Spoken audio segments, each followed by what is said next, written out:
আজকাল অনেকেই খাদ্য তালিকা থেকে বাদ দেন সকালের নাস্তা। অনেকে আবার সকালের নাস্তা আর দুপুরের খাবারকে একত্র করে সেরে ফেলেন ব্রাঞ্চ। তবে এমন খাদ্যাভ্যাসের পরিণতি হতে পারে ভয়াবহ। সাম্প্রতিক এক গবেষণা বলছে, খাদ্য তালিকা থেকে সকালের নাস্তা বাদ দিলে বাড়তে পারে মৃত্যু ঝুঁকি। বিস্তারিত সঞ্জিদা আজিজের ডেস্ক রিপোর্টে।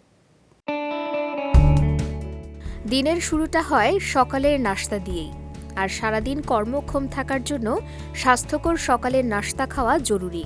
তবে আজকাল অনেকেই সকালে দেরি করে ঘুম থেকে ওঠার কারণে খাদ্য তালিকা থেকে বাদ দেন সকালের নাস্তা, যার ফলাফল শরীরে মারাত্মক প্রভাব ফেলে।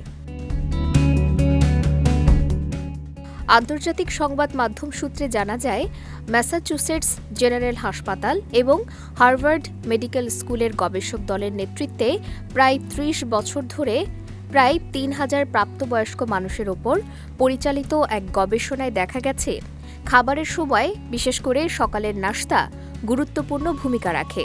এমনকি এটি শরীরের ভেতরের নানা স্বাস্থ্য সমস্যার ইঙ্গিতও দিতে পারে। এই গবেষণায় ২২ বছরের ফলো-আপে গবেষকরা ২,৩৬১ জনের মৃত্যু রেকর্ড করেন।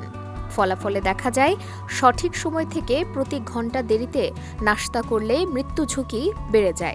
যারা সকালে তাড়াতাড়ি নাস্তা করতেন তাদের ১০ বছরের বেঁচে থাকার হার ছিল ৮৯.৫%, আর যারা দেরিতে নাস্তা করতেন তাদের ক্ষেত্রে এই হার ছিল ৮৬.৭%। পার্থক্য খুব বেশি না হলেও এটি প্রমাণ করে সঠিক সময়ে নাস্তা করা মানুষের বেঁচে থাকার সম্ভাবনা বাড়ায়।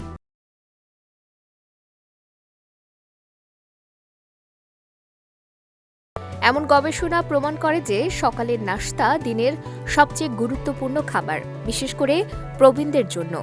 তাছাড়া গবেষণা থেকে এটি স্পষ্ট যে নিয়মিত খাবারের সময় মেনে চলা দীর্ঘায়ুর জন্য সহায়ক হতে পারে। তাই সুস্থ থাকতে চাইলে সঠিক সময়ে সকালের নাস্তা করার কোনো বিকল্প নেই। সঞ্জিদা আজিজ, বিজয় টিভি, নিউজ ডেস্ক।